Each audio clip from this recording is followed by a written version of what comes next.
Bonjour à vous les béliers, bienvenue pour votre guidance pour ce mois de novembre 2020. On va aller regarder ensemble les énergies qui peuvent vous accompagner sur ce mois de novembre avec différents tarots, différents oracles.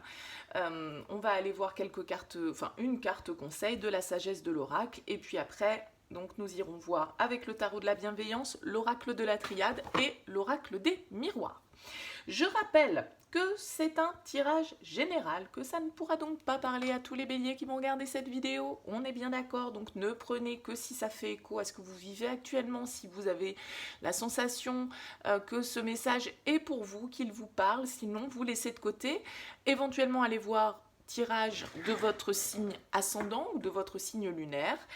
Et puis peut-être qu'il n'y a pas de message pour vous ce mois-ci, donc ne cherchez pas absolument à faire rentrer ce message à votre situation. Si vous souhaitez une guidance personnalisée, je vous invite à me contacter sur mon mail lililataro@yahoo.com.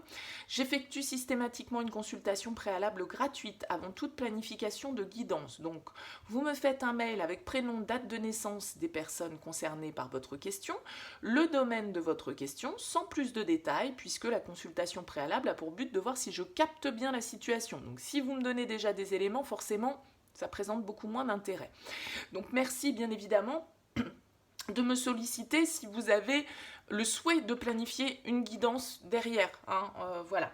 Donc en tout cas, n'hésitez pas à me contacter sur ce mail pour une première approche et pour qu'on puisse voir si je capte bien les éléments de votre situation. Ce sera bien évidemment plus personnalisé que ce tirage qui reste un tirage général.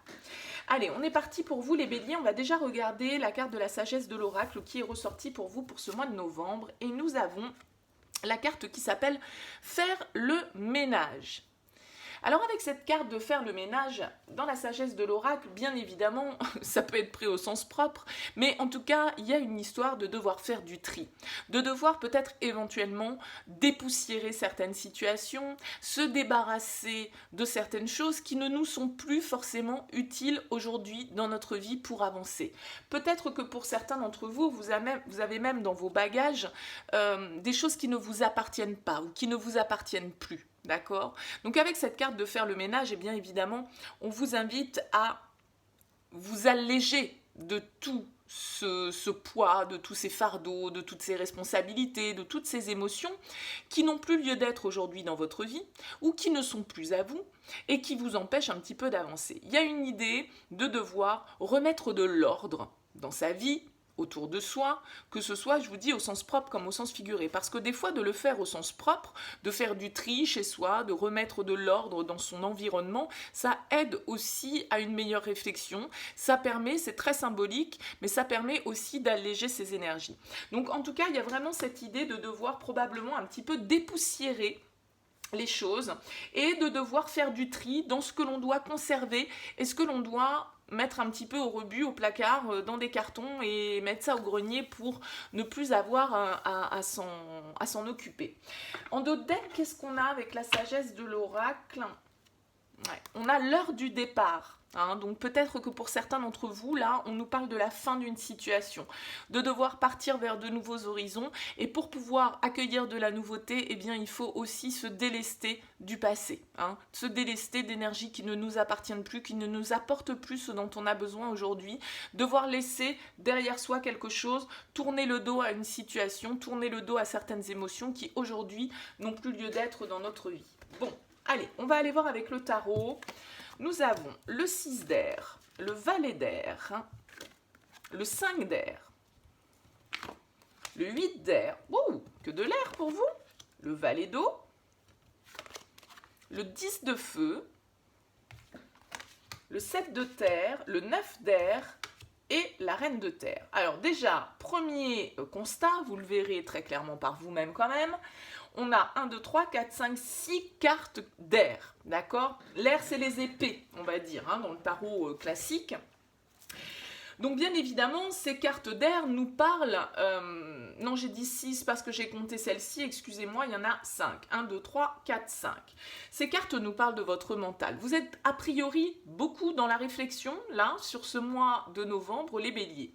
Parce que beaucoup d'énergie d'air, c'est beaucoup d'énergie de mental, de réflexion, d'analyse. ok? Alors on a en plein centre ce valet d'eau qui est là. Alors ce valet d'eau, c'est le page de coupe hein, dans le tarot habituel. Et le valet d'eau, eh bien, il nous parle éventuellement d'une nouvelle émotion, d'une ouverture de cœur, d'accord? D'une certaine forme d'innocence, de curiosité au niveau émotionnel qui peut être un petit peu enfantine. En tout cas, ça peut nous parler du début d'une intimité, du début d'une relation pour certains d'entre vous, qui est relativement légère, gaie, optimisme, d'accord? Cette carte du valet d'eau qui est en plein milieu nous parle d'ouverture de cœur, de se laisser habiter aussi par l'émerveillement, parce que cette carte du valet d'eau, bien souvent dans le tarot, elle représente aussi notre enfant intérieur, notre intuition, notre connexion à notre légèreté. C'est l'adolescent un petit peu en amour, le valet d'eau, donc c'est celui qui se laisse emporter par ses émotions, qui nous parle d'amusement, de légèreté. C'est pour certains d'entre vous donc une nouvelle connexion. Ça peut nous parler aussi pour certains de vos enfants, hein, d'un attachement à vos enfants, puisque vous le voyez sur cette carte. Enfin, je ne sais pas si vous le voyez très bien d'ailleurs, mais c'est un enfant qui est dessiné dessus. En tout cas, on nous parle de votre côté émotionnel en plein milieu. Mais peut-être que cette nouvelle connexion-là, pour certains d'entre vous, amène beaucoup de réflexion. Parce que comme je le disais, toutes ces cartes d'air qui entourent cette carte centrale nous parlent de ces énergies mentales, hein, de ces énergies de réflexion. Alors on a ce 6 d'air qui est juste là, en haut à gauche, et qui nous parle, alors c'est le 6 d'épée hein, dans le tarot. Le 6 d'air, c'est quand même une énergie de départ, c'est une énergie de transition, d'accord? Avec le 6 d'air, vous le voyez, on a ce bateau qui est là, donc on part vers, on quitte, on laisse derrière soi une situation qui ne nous convient pas, on a envie de sortir peut-être d'une situation un petit peu perturbée, perturbante, d'accord? C'est une carte qui nous parle de passage d'un état à un autre. On a ce 5 d'air qui est juste là, hein, qui est juste en face. Donc ce 5 d'air, c'est le 5 d'épée. C'est une carte qui nous parle de tension, c'est une carte qui nous parle de conflit, d'accord? Donc il peut y avoir là soit votre ego qui est en jeu, peut-être les béliers, en tout cas une situation qui peut être un petit peu conflictuelle et dont on a besoin, sur laquelle on a besoin éventuellement de prendre de la distance. Parce que ce valet d'air qui est en plein milieu, là en haut, il nous parle d'avoir une nouvelle vision des choses, d'accord? D'adopter une nouvelle optique, en tout cas d'apprendre des choses éventuellement nouvelles. Le valet d'air, c'est comme ce valet d'eau, c'est aussi un adolescent, il est jeune, d'accord, dans sa construction. Donc c'est quelqu'un qui est en train d'apprendre, c'est quelqu'un qui fait preuve de curiosité, qui ouvre son esprit à de nouveaux intérêts. Mais on voit bien ici que ça crée quand même intérieurement chez vous des tensions, des conflits intérieurs, peut-être un débat avec vous-même, hein, parce que c'est pas forcément toujours avec les autres, ces tensions et ces conflits, ça peut être des tensions totalement internes hein, à vous, c'est-à-dire que ça vous met dans une certaine forme de débat intérieur sur éventuellement la direction que vous devez prendre par rapport à cette nouvelle connexion, éventuellement pour certains. Hein. Parce que le 8 d'air ici, il nous parle quand même de devoir laisser derrière soi, de sortir d'une certaine forme de déni avec le 8 d'air.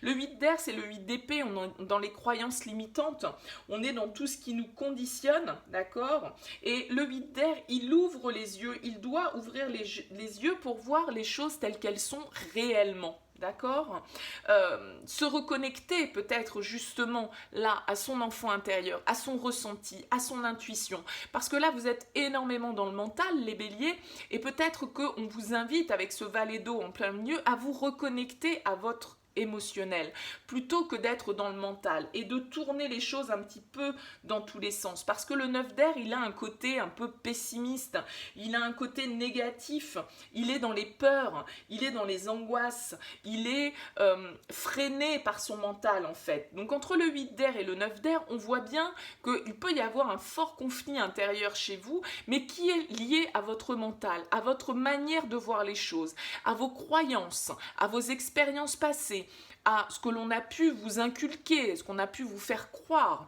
Et tout ça, ça vous limite peut-être au niveau émotionnel pour pouvoir vous développer parce que vous êtes dans les peurs, vous êtes dans les angoisses, vous êtes dans une certaine forme de stress lié éventuellement, là pour certains d'entre vous, à une nouvelle connexion ou peut-être à vos enfants, hein, parce que j'ai quand même cette reine de terre qui est là, et la reine de terre, elle nous parle quand même aussi beaucoup de notre foyer, de tout ce qui est de toute notre sécurité, de notre sentiment de sécurité, que ce soit matériel, financier, mais c'est quelqu'un qui prend soin des siens, d'accord, qui est honnête, qui travaille dur avec les autres, qui utilise sagement ses ressources, d'accord. Ce 7 de terre, moi, dans ce tarot, il nous parle de croiser des chemins, d'accord. Avec le 7 de terre, je pense que vous êtes là pour certains d'entre vous, les béliers, bien sûr, ça ne parlera pas à tout le monde, mais vous êtes à un moment donné où vous allez devoir vous ouvrir à une nouvelle stratégie, à une nouvelle vision des choses, sortir de vos peurs, sortir de vos angoisses, faire le ménage, hein, comme on le disait ici avec cette carte, faire le ménage sur certaines émotions, certaines idées, une certaine conception, une certaine vision des choses qui n'est plus appropriée aujourd'hui, parce que ce 10 de feu qui est là, c'est exactement pour moi cette carte de faire le ménage. Le 10 de feu, c'est une carte qui nous parle de fardeau, d'oppression, d'accord. On est arrivé avec le 10 de feu à une situation où on se doit de lâcher ce qui ne nous appartient plus, comme cette carte nous y invite, cette carte de faire le ménage. C'est une carte d'épuisement, le 10 de feu, d'accord. On a peut-être pris trop de choses à gérer en même temps. On porte trop de fardeaux et on doit remettre de l'ordre dans sa vie, d'accord. Se débarrasser de ce qui ne nous sert plus, d'accord. On n'a plus besoin de s'y accrocher. Il y a vraiment l'idée de tourner le dos, hein, l'heure du départ, de tourner le dos à une situation qui aujourd'hui nous épuise, d'accord, nous fait porter un fardeau sur les épaules. Ok, on attachait certainement beaucoup de valeur à cette situation, à ces émotions, à ce contexte, à cette relation, qu'importe ce que c'est pour vous. Ça vous a certainement apporté beaucoup à un moment donné, mais aujourd'hui, on vous invite à vous reconnecter à vos envies profondes, à vous reconnecter à votre enfant intérieur et à dire adieu aux émotions, aux relations, aux situations qui n'ont plus de raison d'être dans votre vie. D'accord? Alors peut-être que ça vous demande de travailler sur votre ego, les béliers. Hein? Peut-être que c'est votre ego aussi qui vous fait avoir ces peurs, ces croyances limitantes, de vous dire que il va y avoir une nouvelle vision, on est à la croisée des chemins, il va falloir effectivement prendre peut-être une nouvelle direction, et tout ça, ça génère pas mal de peur, pas mal d'angoisse, pas mal de questionnements pour vous, mais il y a vraiment cette idée de devoir admettre peut-être pour certains que vous êtes dans une situation qui aujourd'hui n'est plus pour vous. D'accord? Et de ne pas avoir peur de recommencer, de remettre les compteurs à zéro et de repartir sur quelque chose de nouveau, parce que la reine de terre, elle a la stabilité, elle a l'ancrage nécessaire pour pouvoir le faire. D'accord? Donc il y a vraiment cette idée là pour vous, vraiment de devoir prendre une nouvelle direction, de lâcher certaines émotions, certaines choses qui ne sont plus pour vous actuellement, vous débarrasser de certains fardeaux, laisser l'ego derrière vous, laisser les conflits, laisser les tensions, adopter une nouvelle vision des choses pour pouvoir vous libérer de ces peurs et de ces angoisses. Ouais. Et en d'autres decks, vous voyez, on a la roue de fortune qui est une arcane majeure, qui nous parle de changement, qui nous parle de choses qui bougent, qui évoluent. Il y a des choses qui vont avancer là pour vous, les béliers, sur ce mois de novembre, à partir du moment où vous vous reconnectez avec vos émotions et que vous définissez réellement ce que vous souhaitez, ce qui vous appelle au niveau émotionnel. Allez, on va recouvrir avec la triade. On va avoir pour vous, les béliers, pour ce mois de novembre, le message de la triade.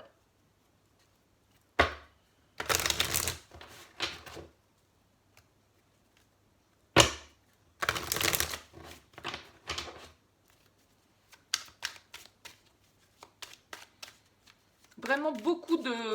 Alors, il y a qu'une carte de feu hein, pour vous avec le tarot, les béliers, donc qui représente votre élément, le feu, d'accord, avec ce 10 de feu, donc qui nous parle de cet épuisement, de ce fardeau, le fait de devoir laisser faire le ménage vraiment pour vous au niveau relationnel, au niveau de vos émotions, au niveau de votre vision, de votre manière de penser, qu'importe le domaine.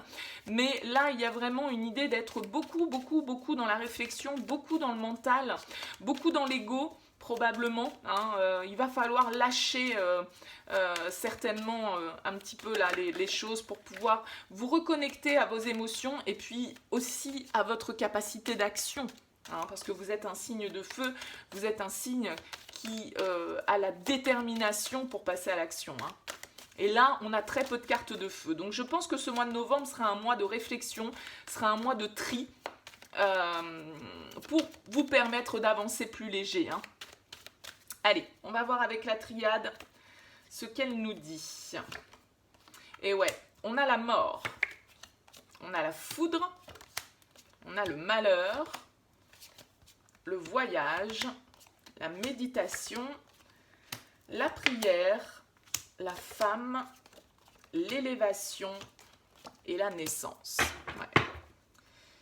Et en deux decks, on a la bénédiction. Donc on a vraiment, vous voyez ici, sur votre tirage, on a cette carte de la mort qui est en plein milieu, qui nous parle de fin de cycle, qui nous parle de mourir pour renaître. Et on a la mort et on a la naissance, d'accord? Donc pour moi, vous êtes vraiment à une phase un petit peu charnière, là, sur ce mois de novembre, où vous allez devoir faire le ménage, tourner le dos à certaines situations, mettre fin à certaines situations qui ne vous conviennent plus, certains comportements, certaines manières de voir les choses. Il va falloir, avec cette carte de la foudre, faire s'effondrer certains de vos principes, certains de vos structures qui vous mettent dans cette sensation de perte, de manque, d'accord? Il y a vraiment besoin de prendre de la hauteur avec cette carte de l'élévation et du voyage. On prend de la distance, de la hauteur par rapport à une situation. On a cette carte de la prière qui nous parle quand même d'une certaine forme de protection, de souhait que l'on manifeste, que l'on évoque, d'accord? Mais pour que cette prière soit exaucée d'un certain côté, pour que ce nouveau départ, cette renaissance puisse s'opérer, eh bien, il va falloir faire s'effondrer quelque chose. Il va falloir accepter peut-être aussi de perdre, de laisser derrière soi. Parce qu'à partir du moment où on ouvre un nouveau cycle, eh bien, il faut laisser des choses derrière soi. Et ça, c'est peut-être ce qui vous préoccupe, parce qu'avec cette carte du malheur, eh bien, on voit bien que vous pouvez être face à certaines difficultés. Et ça peut être difficile pour vous d'admettre la fin de certaines situations. Mais avec cette carte de la méditation, on vous invite à la réflexion. On vous invite, avec toutes ces cartes d'air que vous aviez dans le tarot, pour moi, vous allez être sur ce mois de novembre dans une période d'introspection, de réflexion, de mentalisation d'une situation, peut-être de mentalisation de vos émotions, parce que vous savez probablement au fond de vous, intérieurement, que vous allez devoir opérer ce changement, que ce changement, il est nécessaire, que vous allez devoir vous débarrasser, entre guillemets, de certaines choses, que vous allez devoir tourner le dos à certaines situations.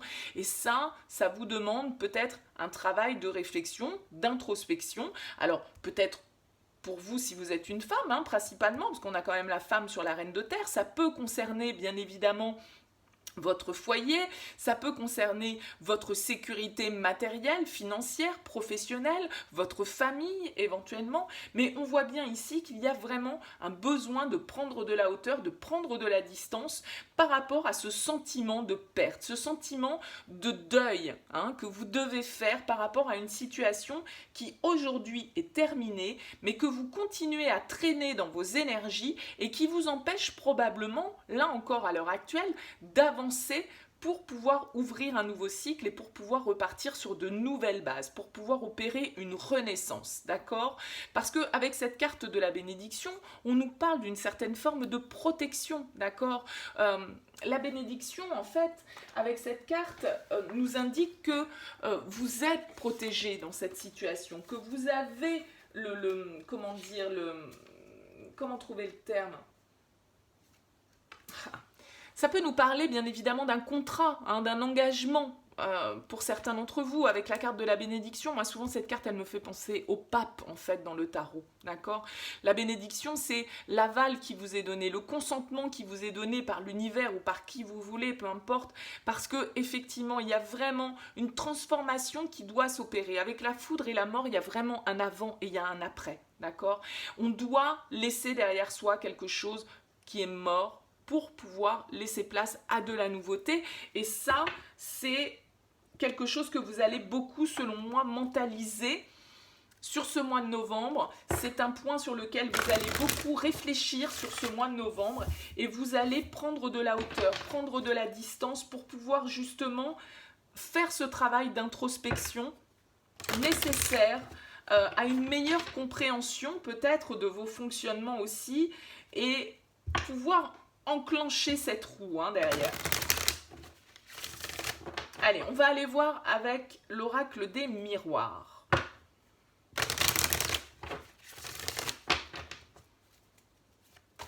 Pour les béliers au mois de novembre. Allez.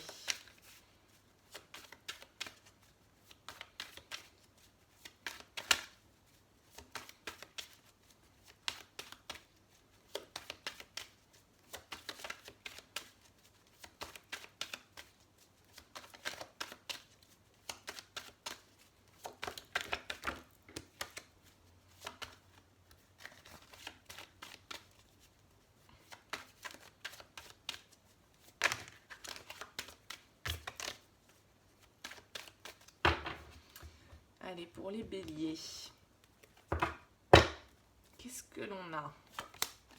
On a l'évolution. Vous voyez, il y a un petit peu ce même principe-là. L'évolution, la tranquillité, le retour, l'étranger, la correspondance, le compromis, l'amour, le contrat et la jalousie. Et en d'autres decks, on a les accusations. On voit bien encore ici cette idée de transformation, d'évolution, d'accord? Avec cette carte centrale de l'évolution, bien évidemment, on nous parle qu'une situation est en train d'avancer. On a encore cette notion, comme avec la carte du voyage et de l'étranger, peut-être que pour certains d'entre vous, ça parle vraiment par rapport à un déplacement, un déménagement, un voyage que vous devez effectuer, une personne qui est à distance de vous, éventuellement, bien évidemment, avec ces cartes. En tout cas, on a le compromis et le contrat. Donc, il y a vraiment une histoire de discussion, de négociation, de conciliation qui doit être trouvée probablement au niveau relationnel, puisqu'on a ici cette carte de l'amour. Donc là, on nous parle probablement pour certains d'entre vous au niveau relationnel, au niveau sentimental, pourquoi pas. On voit ici, avec cette carte du retour, qu'on peut avoir une situation du passé qui revient un petit peu sur le tapis et qui nous permet justement d'avancer, qui nous permet d'évoluer. On va peut-être revenir sur un contrat. Une fois de plus, je le disais, avec la bénédiction, ça nous parle d'engagement, d'accord? Et on l'a ici, cet engagement. Peut-être que pour certains d'entre vous, il y a un engagement à prendre, un déplacement à faire dans le cadre d'une relation. On voit ici avec la carte de la correspondance que on va communiquer, il va y avoir des échanges, il va y avoir des écrits, des mails, des SMS, des coups de fil, peu importe, un courrier que vous recevez qui permet d'avancer par rapport à une situation du passé. Soit le retour d'une personne, pour certains d'entre vous, soit le retour d'une situation du passé, d'accord, qui revient là sur le tapis et qui va permettre un éclaircissement, une évolution. On va probablement échanger. Alors on a la carte de la jalousie qui est en haut là, qui nous parle éventuellement de personnes effectivement autour de vous qui peuvent être jalouses par rapport à un engagement que vous prenez, une énergie tierce, bien sûr, qui peut être là aussi, puisqu'on a cette carte des accusations, d'accord? Donc on va peut-être mettre certaines situations sur le tapis pour pouvoir les régler, pour pouvoir retrouver une certaine forme de tranquillité, une prise de hauteur par rapport à une situation qui revient là sur le devant de la scène, mais qui revient, à mon avis, selon moi, au vu de ce qu'on a vu avec les tirages précédents, avec le tarot de la bienveillance et avec l'oracle de la triade, cette situation, elle revient sur le tapis pour être réglée une bonne fois pour toutes et pour pouvoir enfin passer à autre chose. Parce qu'avec l'heure du départ, on part vers de nouveaux horizons. Le ménage, allez hop, on laisse derrière soi ce qui n'a plus lieu d'être. Donc pour certains, s'il y avait effectivement de la jalousie, s'il y a eu des trahisons dans le cadre d'un engagement, d'une relation dans laquelle vous étiez, où il y a eu peut-être éventuellement une prise de distance, et bien là, on voit qu'il peut y avoir effectivement des échanges sur ce mois de novembre, des échanges constructifs parce que on voit avec l'évolution et la tranquillité que ces communications, elles permettent une prise de hauteur par rapport à une situation du passé où on a peut-être été jugé à tort ou à raison, qu'importe, en tout cas, on voit qu'on peut remettre sur le tapis une bonne fois pour toutes cette situation pour pouvoir la régler de manière définitive, pour pouvoir passer à autre chose et avancer vers autre chose, que ce soit de nouveau ensemble, bien sûr, ou séparément, qu'importe. Mais en tout cas, voilà, on règle la question une bonne fois pour toutes sur ce mois. Excusez-moi de m'être interrompu, mais voilà, on règle la question une bonne fois pour toutes sur ce mois de novembre et on avance vraiment vers quelque chose de beaucoup plus constructif qui nous permet d'avancer sur un règlement pour moi des conflits sur ce mois de novembre si vous étiez dans une situation là où il y a quelque chose qui revient sur le tapis. Bien évidemment, ça peut être du professionnel, hein, à vous de voir un petit peu dans quel domaine de votre vie ça peut bien évidemment vous parler. C'est pas forcément du sentimental, la carte de l'amour ne nous parle pas que de ça, elle nous parle aussi de ce qui est important pour nous. Voilà pour vous les béliers. Eh bien écoutez, j'espère que ce tirage vous aura parlé, vous aura éclairé. N'hésitez pas à liker, n'hésitez pas à me faire part de vos commentaires et puis n'hésitez pas bien sûr à vous abonner à cette chaîne si ça n'est pas encore fait. En tout cas, je vous souhaite un excellent mois de novembre. Je reviendrai d'ici dans les 15 jours qui viennent avec les petites capsules Love pour me focaliser uniquement sur le domaine sentimental. Voilà, merci à vous de votre écoute, à très bientôt.